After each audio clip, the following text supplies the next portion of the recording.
Assalamualaikum warahmatullahi wabarakatuh. Halo sahabat pustaka, senang sekali rasanya bisa menyapa para sahabat pustaka melalui podcast Berpelita, berbagi pengetahuan dan literasi.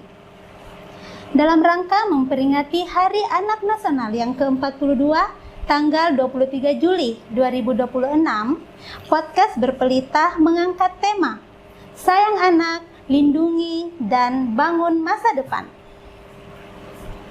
Hari Anak Nasional merupakan momentum penting bagi kita semua untuk mengingatkan bahwa anak-anak adalah generasi masa depan bangsa yang berhak untuk mendapatkan pendidikan, perlindungan, kasih sayang, serta ruang yang seluas-luasnya untuk tumbuh dan berkembang secara optimal. Baik, sahabat pustaka, bersama saya, Ririn Jus Pramitasari, telah hadir para narasumber hebat kita pada hari ini. Selamat datang di studio pustaka.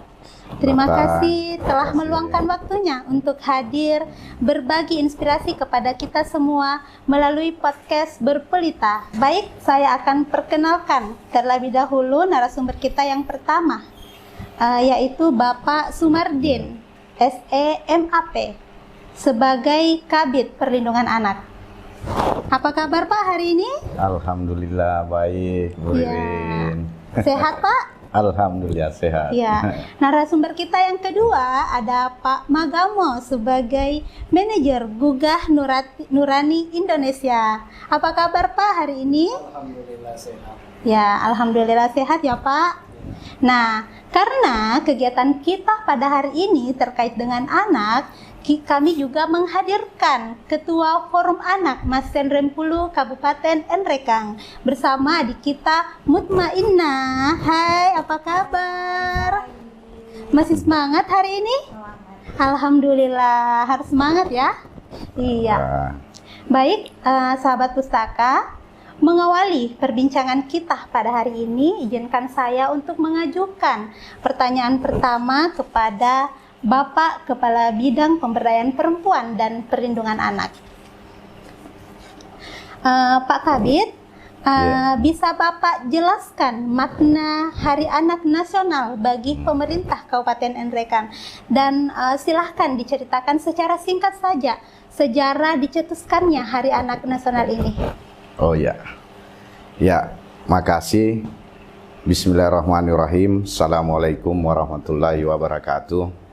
Pertama-tama kami dari Dinas Pemberdayaan Perempuan dan Perlindungan Anak mengucapkan terima kasih dan apresiasi yang setinggi-tingginya kepada Dinas Perpustakaan dan Kearsipan untuk mengundang kami dalam rangka sharing informasi, ya, diskusi atau memberikan penjelasan sekaitan dengan momentum peringatan Hari Anak Nasional yang ke-42 tahun 2026 ini. Jadi memberikan tanggapan atau pertanyaan dari Ibu Ririn, sebenarnya memang berbicara tentang Hari Anak Nasional ini berbicara tentang sejarah, Ibu, ya. Kalau sedikit saya mau menceritakan supaya agak komplit pendekatannya, ya. Pertama, memang secara global ada yang namanya Konvensi Hak Anak, ya, Konvensi Hak Anak. Nah, seperti apa sejarah atau perjalanannya? Di tahun 1900-an, ya, itu kan terjadi Perang Dunia Pertama, ya. Nah, di dalam peperangan ini ternyata kondisinya bahwa bukan hanya tentara yang meninggal, tetapi banyak kemudian masyarakat sipil ikut meninggal, termasuk di dalamnya adalah anak-anak. Ya, kondisi atau fakta lapangan akibat dari peperangan ini, hadirlah seorang aktivis perempuan, ya, yang kemudian risau terhadap kondisi termasuk di dalamnya anak-anak yang meninggal tadi. Ya, dengan begitu mereka berkumpul, ya, dan bahkan di tahun 1924, ya, mereka kemudian mendatangi kepala pemerintahan atau presiden negara-negara yang punya kewenangan pada saat itu, yang tujuannya dalam rangka mengkomunikasikan sehingga peperangan ini bisa terhindarkan anak-anak, ya, dalam arti kata pemenuhan hak anak itu tetap terjaga, misalnya dari sisi atau aspek pendidikannya, kesehatannya, dan lain sebagainya. Nah, singkat ceritanya di tahun 1989 kemudian PBB mensahkan, ya, konvensi hak anak itu tadi, ya, dan Indonesia termasuk di dalamnya menandatangani konvensi hak anak itu. Kalau kita berbicara tentang konvensi hak anak itu, berarti kita berbicara tentang pemenuhan hak anak. Seperti apa itu pemenuhan hak anak? Ya, termasuk hak hidup, hak tumbuh, hak berkembang, ya, hak mengeluarkan pendapat, dan hak mendapatkan perlindungan dari kekerasan. Itu berbicara konteks hak anak. Nah, dasar dari pengesahan PBB ini di tahun 1990 kemudian Indonesia meratifikasi konvensi hak anak ini. Inilah sebenarnya yang menjadi cikal bakal sehingga lahirlah undang-undang tentang perlindungan anak, lahirlah kelembagaan KPAI, Komisi Perlindungan Anak Indonesia, bahkan Kementerian Pemberdayaan Perempuan dan Perlindungan Anak.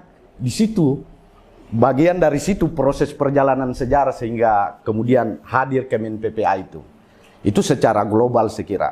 Kemudian dalam konteks peraturan perundang-undangan di Indonesia, saya kira dalam Undang-Undang Dasar 1945, kalau saya tidak salah pasal 28 huruf B ayat 2, di sana jelas menyatakan bahwa negara menjamin pemenuhan hak anak gitu. Ya, negara menjamin pemenuhan hak anak. Nah, kemudian Undang-Undang Dasar 45 ini di breakdown dan lahirlah yang namanya Undang-Undang Nomor 4 tahun 1979 tentang kesejahteraan anak. Nah, setelah lahir undang-undang ini, kemudian ada keputusan Presiden Nomor 44 tahun 1984 yang isinya menetapkan bahwa tanggal 23 Juli di tahun berkenaan itu menjadi momentum peringatan Hari Anak Nasional. Kenapa tanggal 23 Juli tadi itu? Itu merujuk pada pengesahan atau penetapan Undang-Undang Nomor 4 tahun 1979 itu. Itu sejarah sehingga terjadinya atau hari ini kemudian dari tahun ke tahun kita peringati Hari Anak Nasional. Nah, sekarang apa makna dari peringatan Hari Anak Nasional untuk kita di Kabupaten Nrekang? Saya kira kita berharap bahwa ada sinergi dan kolaborasi stakeholder dan seluruh elemen masyarakat, baik itu pemerintah pusat, pemerintah daerah, lembaga kemasyarakatan, pendidikan, media massa, dan seluruh elemen, kemudian berkolaborasi dalam rangka bagaimana mewujudkan perlindungan anak gitu. Ya, kita berharap mereka terlibat gitu. Sehingga perlindungan anak ini bukan hanya sekedar program, tetapi dia menjadi sebuah budaya begitu. Kalau dia menjadi sebuah budaya, saya kira pelibatan elemen-elemen tadi insya Allah bisa lebih maksimal, sehingga perlindungan anak ini tentu bisa lebih maksimal pula terwujud di Kabupaten Nrekang. Seperti itu mungkin penjelasan saya, Ibu Ririn. Ya, baik, selanjutnya bagaimana makna Hari Anak Nasional menurut Bapak manajer dari GNI? Silakan Pak. Oke, makasih Bu atas ininya. Jadi hampir sejalan tadi yang disampaikan oleh Pak Kabid, bagaimana Gugah Nurani Indonesia itu lahir. Sebenarnya itu sejalan dengan itu, di mana setelah ditetapkannya Konvensi Hak Anak itu oleh PBB, itu kemudian tahun 1990 itu Good Neighbor International itu lahir di Korea Selatan. Nah, itu adalah salah satu cikal bakal sehingga lahirlah Good Neighbor International. Nah, Gugah Nurani Indonesia itu kemudian Good Neighbor International ini kemudian masuk pada saat tsunami Aceh tahun 2004 di Meulaboh. Awal masuknya GNI di Indonesia. Nah, itu perjalanannya di situ melalui gempa bumi situ. Kemudian pada tahun 2008 itu resmi terbentuk Gugah Nurani Indonesia di Indonesia. pada tahun 2008-2009 seperti itu. Iya. Nah, masuk di Nrekang ini di tahun 2013. Gugah Nurani Indonesia itu pertama kali masuk di Nina. Gugah Nurani Indonesia sendiri itu adalah satu lembaga yang bergerak di bidang perlindungan dan pemenuhan hak anak. Nah, oleh karena itu maka perayaan Hari Anak Nasional ini seperti yang disampaikan Pak Kabid tadi bahwa itu sudah ditetapkan oleh pemerintah Indonesia tanggal 23 Juli itu sebagai Hari Anak Nasional, maka sebagai lembaga yang bergerak di bidang perlindungan dan pemenuhan hak anak, maka tentunya Gugah Nurani Indonesia itu akan mendorong supaya kegiatan-kegiatan ini bisa dilaksanakan sebagai sebuah bentuk komitmen, ya, sebagai sebuah bentuk komitmen baik dari kami lembaga yang bergerak di bidang perlindungan anak dan pemenuhan anak maupun dari pemerintah dan seluruh stakeholder yang ada di Kabupaten Nrekang, bahwa ada satu harapan yang mau kita capai melalui peringatan HAN ini untuk mendorong terwujudnya perlindungan dan pemenuhan hak anak di Kabupaten Nrekang. Itu makna yang menjadi apa yang Gugah Nurani Indonesia ini kan. Saya kira sekian, Bu. Ya, Pak, apa saja keterlibatan dari GNI ini dalam mendukung kegiatan Hari Anak Nasional di Kabupaten Nrekang ini? Iya, Gugah Nurani Indonesia itu dalam mendukung perayaan Hari Anak seperti yang disampaikan tadi, bahwa berbagai program kan selain peringatan Hari Anak ini, karena kami fokus di memang perlindungan dan pemenuhan hak anak, itu kami di Gugah Nurani Indonesia itu mendorong program-program pemenuhan anak di berbagai sektor. Ya, sebenarnya kalau berdasarkan konsep program yang Gugah Nurani Indonesia jalankan itu judulnya adalah berkontribusi. Jadi karena kami adalah lembaga di bidang perlindungan dan pemenuhan hak anak, maka pada dasarnya ini kami posisinya adalah bagaimana berkontribusi pada pemenuhan hak anak sebagai bagian dari tanggung jawab kami. Nah, dalam peringatan dalam menjalankan program kami di Kabupaten Nrekang itu, kami juga mengintervensi beberapa program, ya, mulai dari sektor pendidikan, sektor kesehatan maupun sektor ekonomi. Nah, untuk di sektor pelindungan anak sendiri itu secara program itu di Nrekang ini kami ada 1.456 anak sponsor, anak yang kami sponsori di seluruh Kabupaten Nrekang yang tersebar di beberapa kecamatan. Ya. Nah, untuk mendukung anak-anak yang kami sponsori ini, kami turunkan beberapa program di sektor tadi ini, yang 3 itu, sektor pendidikan, kesehatan, dan ekonomi.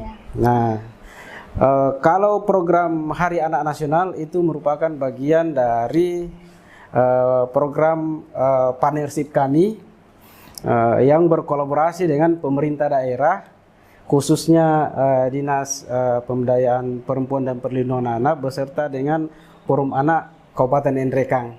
Nah, itu adalah kegiatan kolaboratif di mana kami semua berkontribusi sesuai dengan porsi kami masing-masing. Ya, seperti itu, Bu. Oke, kita dengarkan juga nih makna Hari Anak Nasional dari Ketua Forum Anak Masen Rempulo. Bisa diceritakan makna Hari Anak Nasional sebagai Ketua Forum Anak Masen Rempulo? Oke, menurut saya itu Hari Anak Nasional ini merupakan momentum untuk anak, pengingat bahwa setiap anak itu berhak untuk hidup, tumbuh, berkembang, dan juga didengar. Hari Anak juga ini mengingatkan kita bahwa anak-anak di Kabupaten Nrekang itu wajib dilibatkan dalam perencanaan pembangunan daerah. Ya. Bisa diceritakan secara singkat saja visi misi dari Forum Anak ini? Oke, untuk visi kami sebagai Forum Anak Masen Rempulo Nrekang itu dapat mewujudkan anak-anak di Kabupaten Nrekang itu aktif, terlindungi serta berpartisipasi dalam pembangunan daerah. Ya, Untuk- kalau sejarah berdirinya dari Forum Anak sendiri ini di Kabupaten Nrekang mungkin bisa diceritakan secara singkat saja mulai tahun berapa didirikan dan siapa saja yang terlibat di dalamnya. Forum Anak Metropolitan Nrekang ini terbentuk sejak tahun 2016. Forum Anak Metropolitan Nrekang ini wadah partisipasi anak yang dibentuk untuk menjadi agen 2P, yaitu pelopor dan pelapor.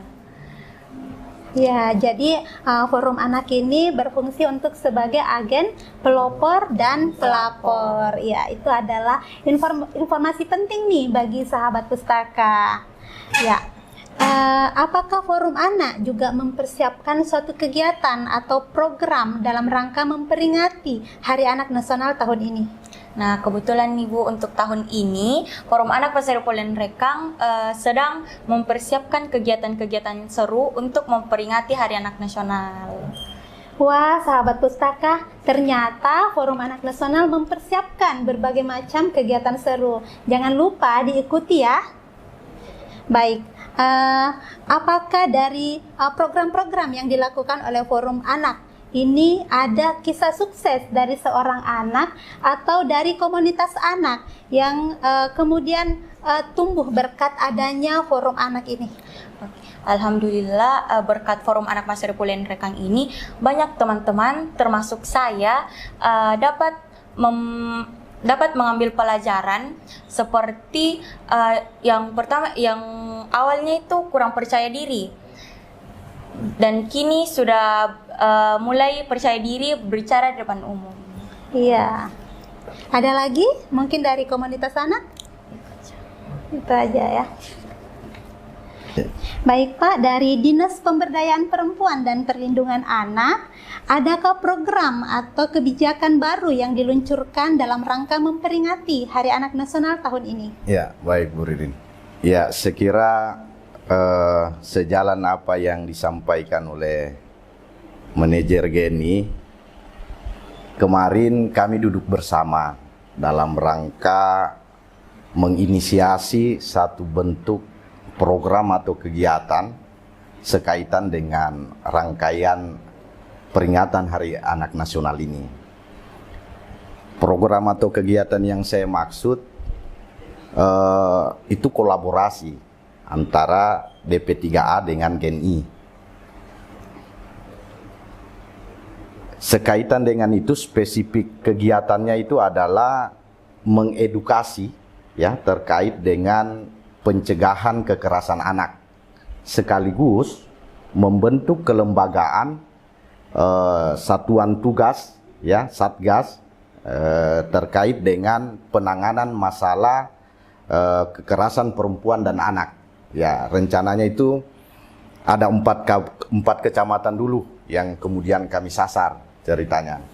Ya, jadi yang perlu saya detailkan di sini terkait pembentukan Satgas penanganan masalah kekerasan perempuan dan anak.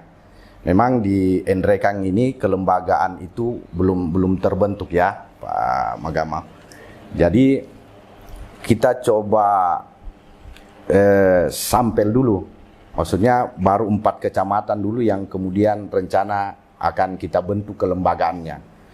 Targetnya sekira jelas, ini dalam rangka pelibatan elemen masyarakat. Misalnya di kelembagaan itu akan tergabung tokoh-tokoh pendidik, tokoh masyarakat, tokoh agama, tokoh perempuan, pemuda, ya, bahkan sampai ke tingkat desa atau kelurahan. Harapannya bahwa ketika terjadi kekerasan perempuan dan anak itu secara mudah untuk terfasilitasi secara cepat dan tepat. Ada saluran atau kanal yang kemudian diberikan sehingga ketika terjadi kekerasan tadi dapat secepatnya difasilitasi. Begitu harapan dari program atau kegiatan yang saya maksud tadi. Baik, sahabat pustaka, tadi manajer GNI telah menyampaikan bahwa ada banyak program yang telah dilakukan pada bidang pendidikan, kesehatan, dan juga ekonomi untuk memenuhi hak-hak anak. Nah, apa Pak dampak nyata bagi anak dari program yang telah berhasil dilakukan? Misalnya nih, ada peningkatan dalam partisipasi anak, kemudian ada perubahan kebijakan yang lebih baik untuk memenuhi hak-hak anak, kemudian misalnya ada peningkatan layanan terhadap anak sejak GNI ini aktif. Ya, baik Bu. Ya, jadi kalau di GNI itu kami memang ada beberapa intervensi program, mulai dari memang dalam rangka mendorong perlindungan anak itu. Sejak awal GNI itu berkomitmen untuk bagaimana berkontribusi pada peningkatan perlindungan anak di Kabupaten Nrekang. Nah, hal ini diwujudkan dengan GNI mencoba berkontribusi mulai dari proses penyusunan kebijakan di Perda tentang perlindungan anak, kemudian mendorong pembentukan forum anak di Kabupaten Nrekang ini. Kemudian ada beberapa kegiatan lain seperti bagaimana mendorong pembentukan PATBM di beberapa desa dalam wilayah kerja GNI. Kami juga berkolaborasi dengan DP3 dalam hal ini. Dalam setiap tahun kita mendorong terlaksananya perayaan Hari Anak Nasional di Kabupaten Nrekang. Nah, selain itu seperti yang disampaikan Pak Kabid tadi, bahwa saat ini kami akan mendorong salah satu kegiatan di mana mendorong terbentuknya satuan tugas untuk Satgas Perlindungan Anak dan Perempuan di 4 kecamatan Pak Kabidja yang coba kita dorong ini. Itu adalah salah satu upaya kita untuk memberikan saluran dalam hal penanganan apabila terjadi kasus anak yang ada di beberapa kecamatan yang kita anggap itu daerah yang dalam tanda kutip menjadi daerah yang menjadi perhatian khusus kita dalam penanganan kasus anak ini. Nah, selain itu di beberapa kegiatan kami khususnya untuk di pendidikan itu kami di wilayah kerja kami itu mendorong terwujudnya PAUD yang inklusi. Ya, jadi saat ini kami mendirikan 4 PAUD yang tersebar di wilayah kerja kami, dan pada akhirnya yang kami dorong itu adalah terwujudnya PAUD inklusi melalui pelatihan-pelatihan guru. Kemudian kami mendorong ada modul pembelajaran untuk PAUD. Nah, untuk di sektor ekonomi saat ini kami ada mendorong adanya koperasi sebagai wadah bagi masyarakat untuk bisa meningkat pendapatan dalam keluarganya. Nah, upaya di sektor ekonomi memang ini kami dorong sebagai upaya untuk mendorong keberlanjutan dari dan kemampuan dari orang tua untuk mendorong pemenuhan hak anak bagi yang ada di dalam keluarganya, sehingga target kami ini adalah bagaimana mendorong meningkatnya pendapatan di keluarga melalui melalui usaha koperasi. Ya, jadi koperasi kami ini ada beberapa usaha yang dilakukan. Ya, ada juga usaha simpan pinjam untuk orang tua, anak sponsor dan anggota. Kemudian ada usaha grosir dan kios, serta ada usaha di bidang komoditi. Ya, saat ini kami fokus untuk mengembangkan pertanian kopi yang ada di Nrekang. Serta ada beberapa kelompok usaha perempuan yang kami dorong saat ini. Seperti itu Bu, kegiatan-kegiatan kami di GNI. Ya, sahabat pustaka, ternyata dari program-program yang dilakukan oleh GNI ini ada banyak sekali manfaat yang diperoleh oleh anak-anak Masen Rempulo dalam pemenuhan hak-haknya. Nah, selama program ini berjalan, apa tantangan terbesar yang dihadapi oleh GNI dalam pemenuhan hak anak? Iya, dalam rangka pemenuhan hak anak ini memang tantangannya adalah partisipasi dari masyarakat, bagaimana mendorong partisipasi dari seluruh lapisan masyarakat yang ada di wilayah Kabupaten Nrekang ini untuk terlibat dalam upaya perlindungan dan pemenuhan hak anak. Nah, selain itu memang kalau kami melihat dari GNI sendiri melihat bahwa saat ini sistem kelembagaan itu memang belum semua desa itu belum terbentuk PATBM di semua desa. Nah, tapi ini adalah bagian dari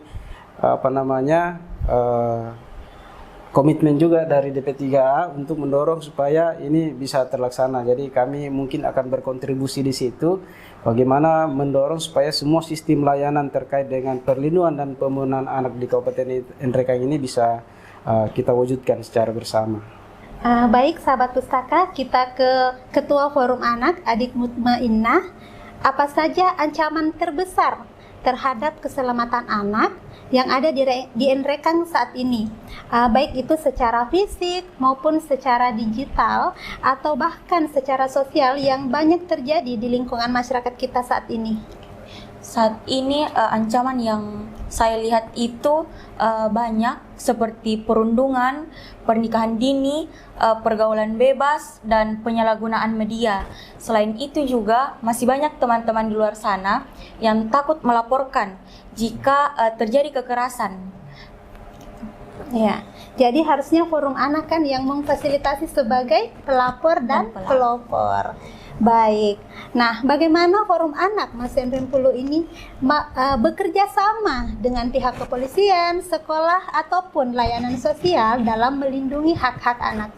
Nah, jadi Forum Anak Mas Rempulu Nrekang ini bekerja sama dengan beberapa pihak. Jadi kolaborasi kami itu seperti kegiatan sosialisasi. Jadi sosialisasinya itu membahas tentang hak-hak anak, tentang stop bullying, pernikahan dini, dan juga membahas isu-isu terkait perlindungan anak di Kabupaten Nrekang. Ya, selanjutnya kita dengarkan solusi dari Kabid Perlindungan Anak. Nah, Pak Kabid, langkah konkret apa yang diambil untuk mencegah apabila ada kasus, misalnya kasus kekerasan, eksploitasi, ataupun penelantaran anak yang terjadi di Kabupaten Nrekang ini? Ya, terima kasih. Jadi memang di kami selaku bidang pemenuhan hak dan perlindungan anak ya maupun DP3A secara kelembagaan ada beberapa upaya atau langkah konkret yang kami coba laksanakan atau implementasikan. Yang pertama, kalau melihat dari sisi payung hukum memang dibutuhkan aturan-aturan ya yang bisa melegitimasi sehingga ketika misalnya ada kebijakan-kebijakan yang dilakukan terpayungi dengan payung hukum tadi. Alhamdulillah di Kabupaten Nrekang ini sekira sudah ada Perda ya nomor 8 tahun 2024 tentang perlindungan anak ya. Juga sudah ada semacam SK ramah anak, sekolah ramah anak. Kemudian lebih lanjut ada rencana aksi daerah ya Kabupaten Layak Anak. Itu yang pertama dari sisi aturan. Yang kedua, kami di DP3A juga aktif dan memasifkan kerjasama dengan lembaga ya atau OPD-OPD tertentu ya, misalnya kami menggandeng pihak Polres melalui unit PPA, kemudian juga kami ber-MOU dengan pihak pengadilan agama. Ya, sesungguhnya kalau berbicara tentang wilayah kewenangan di pengadilan agama ini kan upaya pencegahan perkawinan anak. ya, karena kita tahu secara aturan dan teoritik sekira jelas bahwa perkawinan anak itu bagian dari kekerasan anak. Nah, kemudian juga kemarin alhamdulillah kami penandatanganan deklarasi ya pesantren dan madrasah ramah anak ya, karena kita tahu bahwa pesantren ini kan boleh dikata tempat singgah sementara ceritanya buat anak-anak kita yang sekolah di sana, sehingga potensi terjadinya bullying dan perilaku-perilaku yang menyimpang itu sangat besar potensinya untuk terjadi. Olehnya itu menggandeng pesantren dan madrasah ini upaya bagaimana meminimalkan perilaku-perilaku yang berada di kategori kekerasan itu. Kemudian juga DP3A dengan berbagai kegiatan, termasuk juga kami disupport dari pemerintah pusat melalui DAK non fisik misalnya, ada edukasi di sana dalam rangka bagaimana mengkampanyekan atau mensosialisasikan upaya-upaya pencegahan kekerasan anak, termasuk GNI, partner atau sahabat kami ya, dengan berbagai judul-judul kegiatan yang berorientasi pada upaya pencegahan kekerasan anak itu sendiri. Kemudian secara teknis saya kira di kantor kami itu setiap ada judul kekerasan baik perempuan maupun anak itu kami mengasesmen ya. Tujuan dari asesmen itu saya kira dalam rangka menemukan apa yang menjadi akar permasalahan, dan kemudian di situ juga disisipkan muatan untuk mengedukasi korban maupun keluarganya ya, bagaimana pola-pola atau pendekatan-pendekatan sehingga ke depannya kita berupaya untuk terhindarkan ya dari perilaku-perilaku kekerasan baik secara fisik, psikis ya, kekerasan seksual maupun eksploitasi ekonomi. Saya kira seperti itu. Ya, baik Pak Kadit. Misalkan apabila terjadi suatu kasus kekerasan ataupun perilaku yang menyimpang terhadap anak, itu bagaimana sistem pelaporannya? Dan bagaimana, apakah ada sistem perlindungan khusus bagi anak yang menjadi saksi yang telah melaporkan sebuah kasus? Ya, saya kira kalau pertanyaan itu tentu kami merujuk dari sisi aturan, Ibu Ririn. Saya kira dalam Undang-Undang Nomor 11 Tahun 2012 tentang Sistem Peradilan Pidana Anak maupun Undang-Undang Nomor 35 Tahun 2014, di sana secara gamblang bahkan menegaskan terkait dengan sistem pelaporan sampai pada perlindungan saksi atau korban, ya. Jadi ada beberapa poin penting di sana. Sekira yang pertama, saksi atau korban ini kalau kategori anak itu wajib untuk tidak dipublish ya, baik itu fotonya ya, data pribadinya dan hal-hal yang sifatnya privasi gitu. Ya, sehingga media massa ya atau wartawan ini APH maupun pihak manapun itu wajib untuk mengikuti prosedur dan ketetapan berdasarkan undang-undang itu tadi, karena ketika mereka langgar maka ada konsekuensi hukum sekira di sana yang mereka bisa dapatkan. Ini jelas karena sebenarnya ini menghindari traumatik dari anak itu sekaligus sebenarnya melindungi masa depannya, karena ketika terpublish lantas misalnya itu lagi menjadi potensi untuk dia dibullying gitu. Iya, sehingga dia merasa terpenjarakan secara sosial ya dalam lingkungannya sendiri, sehingga ini bisa membentuk karakter yang tidak pas. Yang sementara di sisi lain kita berharap bahwa bagaimana generasi atau anak-anak kita ini bisa menuju pada tahun 2045 yang di sana dianggap bahwa ada masa Indonesia emas. Kita berharap bahwa ke depannya bonus demografi itu bukan dari sisi jumlah saja atau dari sisi kuantitas, tetapi ada pendekatan kualitas di sana. Sehingga sentuhan atau pendekatan bagaimana pemenuhan hak anak misalnya dari sisi pendidikan yang berkualitas, bagi saya itu sesuatu yang wajib.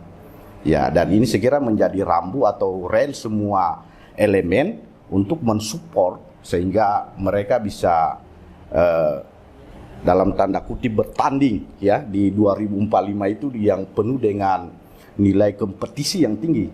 karena dia sifatnya global bahkan, ya, sehingga kalau momen itu kita tidak tangkap dan kita tidak persiapkan hari ini yang bisa menjadi satu persoalan yang mendasar buat kita. Saya kira begitu. Ya, jadi data privasi anak ini betul-betul terjaga Ya, dan betul. tidak dipublish kepada masyarakat luas. Ya. Baik, nah sejauh ini layanan apa yang telah ditingkatkan? Misalnya ada pusat layanan terpadu, hotline, atau unit perlindungan yang lebih mudah untuk dihubungi Ya. untuk melindungi hak-hak anak, Pak. Ya, ya, alhamdulillah saya kira di Kabupaten Nrekang salah satu kabupaten yang dari sisi kelembagaan UPT PPA itu sudah ada, ya, unit pelaksana teknis perlindungan perempuan dan anak, ya, itu sudah ada. Sebenarnya motivasi atau tujuan utama dari UPT PPA ini kan dalam rangka bagaimana memfasilitasi, ya, secara cepat dan tepat ketika misalnya ada persoalan-persoalan terkait dengan kekerasan perempuan dan anak, ya. Kemudian berbicara tentang seperti apa layanan yang disediakan di sana, ya, saya kira di kantor kami khususnya di UPT itu tadi ada layanan pengaduan, ya. Layanan pengaduannya itu ya bisa secara langsung hadir ke kantor, ada juga dalam bentuk hotline-nya.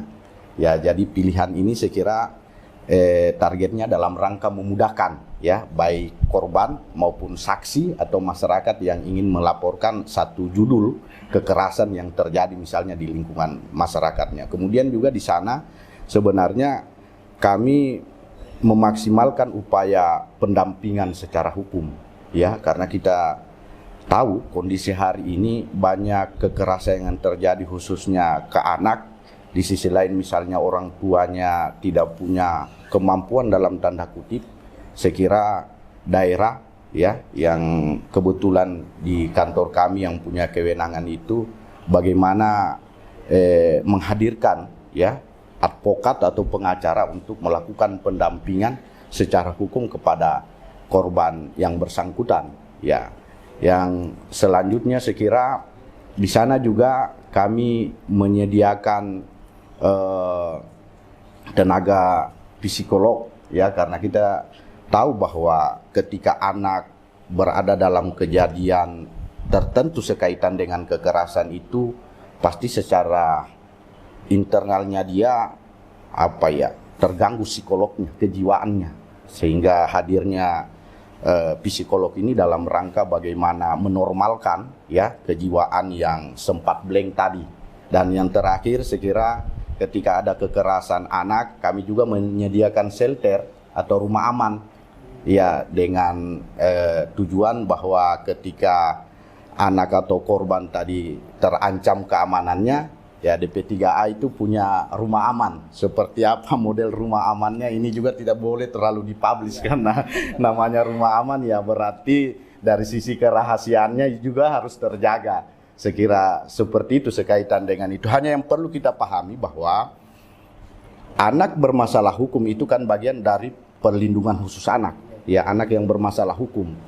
Alhamdulillah saya kira undang-undang perlindungan anak hari ini ada jalur kemudahan dalam rangka menyelesaikan ketika ada permasalahan anak bermasalah hukum itu melalui jalur diversi. Ya, jalur diversi artinya penyelesaian kasus di luar jalur pengadilan secara normal begitu. Ya, saya kemarin alhamdulillah berapa kali kami fasilitasi mediasi, ya, pihak kepolisian kami ada Bapas dari Palopo, ada pihak korban, ada pihak pelaku, ya, pemerintah desa misalnya, kami duduk bersama bagaimana mempertemukan persoalan ini sehingga ada win-win solusinya. Dengan demikian mereka sepakat misalnya untuk menyelesaikan persoalan itu sehingga mereka tidak menempuh misalnya jalur pengadilan selanjutnya misalnya ke kejaksaan, pengadilan negeri dan lain sebagainya. Alhamdulillah saya kira hal-hal yang semacam ini butuh kita sosialisasikan, pahamkan sehingga ketika ada anak yang bermasalah hukum mereka tidak terganggu pemenuhan haknya, ya, khususnya persoalan pendidikannya. Ya, baik Pak Kabid, untuk melakukan pengaduan, apakah ini terbuka selama 24 jam? Terbuka, ada hotline. Hanya hari-hari tertentu? Ada, terbuka. Ada hotline-nya, jadi saya kira itu jalur mudah dan cepat untuk melaporkan ketika ada kasus-kasus tertentu misalnya. Ya, dan DP3A siap memfasilitasi untuk itu, insya Allah. Ya, Ya. menurut Bapak, apa tantangan terbesar yang dihadapi oleh bidang perlindungan anak dalam memenuhi hak-hak anak saat ini? Ya, Tantangannya, Pak. jadi di bidang kami itu seperti yang saya katakan tadi Bu Ririn, nomenklaturnya itu pemenuhan hak dan perlindungan anak. Tantangannya itu kalau bisa saya klasifikasi, ada internal, ada eksternal. Ya, internalnya ya tentu ketersediaan sumber daya manusianya, Ibu Ririn, karena konselor, ya, dan tenaga-tenaga yang memang membutuhkan keahlian tertentu sebenarnya. Hanya di kami jujur saja bahwa itu lagi diupayakan, sehingga bagaimana memaksimalkan tenaga-tenaga yang spesifik seperti itu dalam rangka mendukung dan tentu bagaimana memfasilitasi penyelesaian kasus-kasus yang ada. Kedua, sekira hari ini data kasus anak maupun perempuan yang kategori anak itu kita belum mampu untuk mengintegrasikan, sehingga ketika misalnya ada kebijakan yang kita ingin ambil, kebijakan itu tidak berdasarkan basic data, karena idealnya dalam perencanaan sekira jelas bahwa dalam rangka merencanakan sesuatu itu harus ada baseline data. Itu yang menjadi dasar buat kita untuk kemudian mengestimasi atau mengasumsi seperti apa perencanaan ke depannya. Dan yang ketiga saya kira perlu lebih ditingkatkan koordinasi komunikasi lintas sektor, karena berbicara persoalan anak lagi-lagi banyak pelibatan yang harus kemudian kita libatkan, sehingga kalau kemudian komunikasi atau koordinasi ini lemah, ya tentu ini akan menjadi sebuah persoalan yang tidak bisa kita maksimalkan penyelesaian atau penanganan kasus-kasus anak.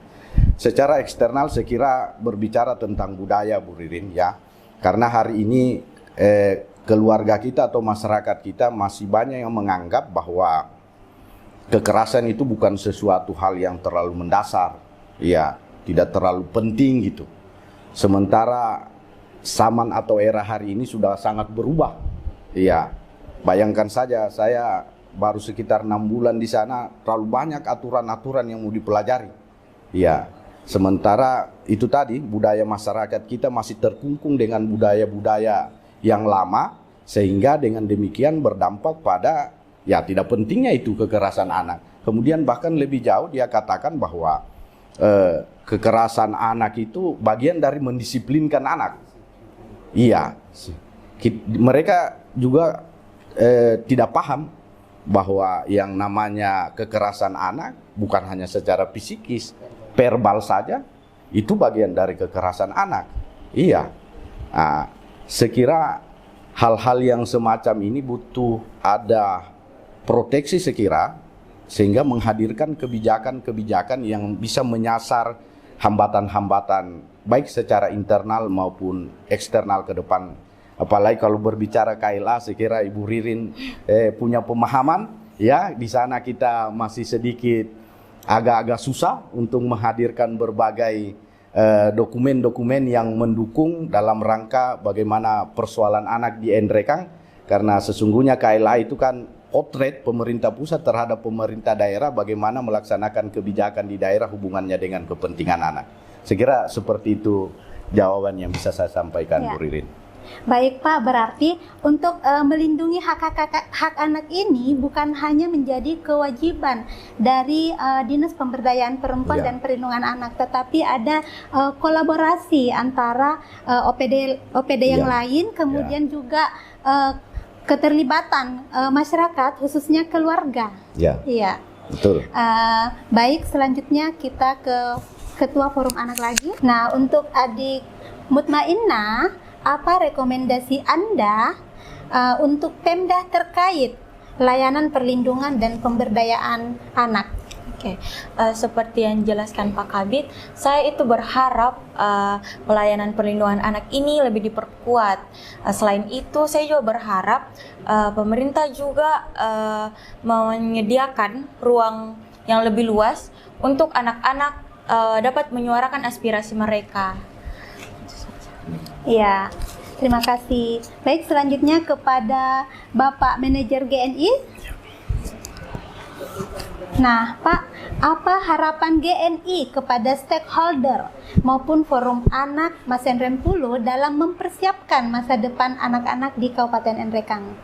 Iya, sebelum itu saya mungkin akan menambahkan sedikit yang tadi, bahwa memang salah satu tantangan kita ini adalah bagaimana mainstreamkan isu tentang anak, Pak Kabit, di mana yang disampaikan Pak Kabit tadi ini memang kita masih terkendala oleh sikap belum, ini isu tentang anak ini belum menjadi isu yang mainstream di tengah masyarakat, sehingga memang perlu untuk didorong. Nah, kemudian terkait dengan upaya untuk penanganan kasus anak ini, sebenarnya kan secara layanan itu sudah disiapkan semua oleh pemerintah, dalam hal ini DP3A, tetapi yang menurut kalau kami itu adalah bagaimana supaya mendorong meningkatnya partisipasi masyarakat dalam upaya perlindungan anak ini, karena bisa saja ada beberapa kasus-kasus yang harusnya tidak perlu sampai ke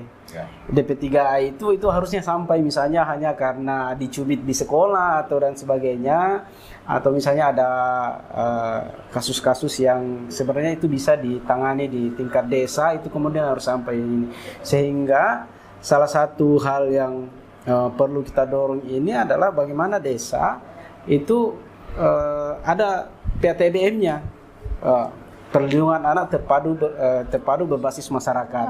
Ya, jadi setiap desa ada PATBM-nya. Jadi setiap ada kasus yang terjadi di desa itu, maka yang pertama menyelesaikan itu adalah PATBM. Nah, nanti kalau misalnya belum bisa diselesaikan PATBM, bisa lanjut ke tingkatan yang lebih tinggi lagi. Kecuali mungkin ada beberapa kasus yang memang harus langsung ditangani oleh yang atas, kalau misalnya itu sudah parah. Kemudian PTBM ini kan itu terdiri dari unsur-unsur dalam masyarakat, dari tokoh-tokoh yang ada, sehingga mungkin penanganannya bisa lebih seperti yang sampaikan Pak Kadit tadi, bahwa dia dia tidak perlu harus berurusan dengan hukum kalau misalnya hal-hal yang kecil sebenarnya bisa ditangani. Nah, apa tadi pertanyaan Bu yang? Nah, harapan GNI kepada stakeholder maupun forum anak untuk mempersiapkan masa depan anak-anak di Kabupaten Nrekang ini. Iya, tentunya kalau kami dari GNI ini adalah bagaimana supaya semua stakeholder ini bisa melibatkan diri, mengambil peran masing-masing dalam upaya perlindungan anak, karena seperti yang disampaikan tadi, bahwa ini bukan hanya tugas DP3A, bukan hanya tugas forum anak, bukan hanya tugas dari Gugah Nurani Indonesia, tetapi ini merupakan tugas bersama untuk mendorong terwujudnya hak-hak anak di Kabupaten Nrekang. Nah, untuk teman-teman forum anak, tentunya kami berharap bahwa ini bisa tetap berjalan, kemudian selalu ada kaderisasi di forum anak, karena kami melihat bahwa kepengurusan ini kan hanya 1 tahun dan sebagainya, dan ini terdiri dari pelajar-pelajar yang bisa saja suatu saat akan pergi sekolah dan sebagainya. Jadi ada regenerasi yang terus bertumbuh, berkembang, sehingga bisa menjadi pelanjut untuk memperjuangkan hak-hak dan suara anak yang dari Kabupaten Nrekang. Iya. Baik, sahabat pustaka, untuk sesi terakhir ini saya persilakan kepada Pak Kabit dari Dinas Pemberdayaan Perempuan dan Perlindungan Anak untuk menyampaikan pesan dan kesan dalam rangka memperingati Hari Anak Nasional tahun ini. Silakan Pak Kabit. Ya, makasih. Jadi sekira surat edaran Kementerian PPA nomor 2 tahun 2026 tentang peringatan Hari Anak Nasional, di sana secara jelas sekaitan dengan tema yang diangkat seperti yang dibahasakan tadi Bu Ririn, bahwa sayangi anak, lindungi, dan bangun masa depan. Iya. Berangkat dari tema itu, saya kira ada 3 kata kunci di sana yang bisa kita jadikan sebagai pijakan dalam rangka bagaimana memfasilitasi mengedukasi, ya, bahkan sampai pada pencegahan dan penanganan terkait dengan kekerasan anak. Yang pertama, kata sayangi anak. Di sana dijelaskan bahwa ada penegasan bagaimana menempatkan anak sebagai pribadi yang dihargai, pribadi yang dihormati dan didengarkan. Menyayangi anak itu bukan hanya sekedar memenuhi hak dasarnya, tetapi yang terpenting bagaimana menghadirkan pola pengasuhan yang berkualitas. Rumah tangga menjadi tempat yang pertama dan utama dalam rangka membentuk karakter anak itu. Walaupun berbagai upaya-upaya yang telah dilakukan, sehingga saya menganggap bahwa bullying di sekolah itu bukan hanya satu aspek saja yang kita mau sentuh dalam artian mencegah bullying, tetapi pada saat yang bersamaan kita berharap bahwa anak-anak kita juga ini tahan terhadap bullying gitu. Mental. Iya, ada karakter kuat dan kokoh yang ada dalam kedirian seorang anak, sehingga ketika diperhadapkan dengan masalah-masalah begitu, ya tidak ujuk-ujuk langsung drop atau bahkan sampai stres begitu. Yang pertama. Yang kedua, lindungi. Saya kira ini berangkat dari sebuah semangat kolaborasi. Kata lindungi ini mengajak semua elemen masyarakat untuk hadir bersama-sama dalam rangka bagaimana pemenuhan hak dan perlindungan khusus anak itu bisa terlaksana dengan baik. Ya, karena berbicara tentang anak, memang teori psikologinya itu bahwa anak itu memang pribadi yang rentan. Ketika mereka diperhadapkan dengan orang-orang dewasa, entah itu di keluarga ataukah lingkungan sosial kemasyarakatannya, dia pasti berada pada posisi yang rentan untuk terjadinya kekerasan. Ya, sehingga dengan mengajak semua stakeholder ini, ya paling tidak bisa menutup ruang atau paling tidak meminimalkan, ya, tingkat kekerasan yang terjadi di lingkungan kita. Kemudian yang terakhir, saya kira terhadap pemaknaan kata membangun masa depan. Iya, membangun generasi. Ya, saya kira setiap anak punya potensi, setiap anak punya bakat, punya talenta, sehingga kita yang mempunyai kemampuan atau kewenangan, ya bagaimana bakat potensi ini bisa berada pada koridor yang tepat, sehingga anak kita ke depan bisa menjadi anak yang tangguh dan tentu berkualitas. Saya kira itu menjadi pesan, ya, atau makna yang bisa saya titipkan melalui momentum peringatan Hari Anak Indonesia yang ke-42 tahun 2026 ini. Begitu, Ibu Ririn. Ya, baik Pak Kabid. Kami juga dari Dinas Perpustakaan dan Kearsipan Kabupaten Nrekang menyambut untuk membangun sinergi dengan Dinas Pemberdayaan Perempuan dan Perlindungan Anak, khususnya dalam membangun masa depan anak-anak kita di bumi Masen Rempulu ini. Nah, tentunya melalui dengan literasi anak yang ada di Perpustakaan Ibu dan Anak Kabupaten Nrekang. Insyaallah. Begitupun juga dengan Forum Anak. Silahkan membuat kegiatan kolaborasi dengan Dinas Perpustakaan dan Kearsipan Kabupaten Nrekang. Baik, sahabat pustaka, tak terasa kita sudah berada di penghujung acara dalam podcast Berpelita.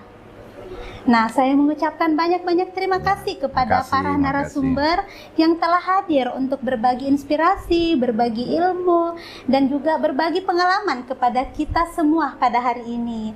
Nah, saya juga berterima kasih kepada para sahabat pustaka yang telah hadir mengikuti perbincangan kita dari awal hingga akhir.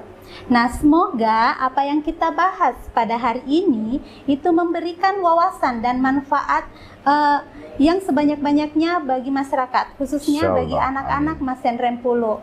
Nah, kemudian juga untuk meningkatkan kepedulian kita terhadap pemenuhan hak anak dan perlindungan anak.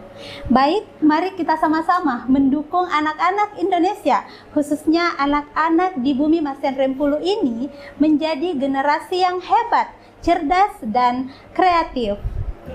Baik, saya Ririn Jus Pramitasari mohon pamit undur diri dari hadapan Anda sekalian. Sampai jumpa di episode podcast berpelita selanjutnya, tentunya dengan materi-materi yang lebih menarik lagi. Assalamualaikum warahmatullahi wabarakatuh. Stop kekerasan, salam literasi.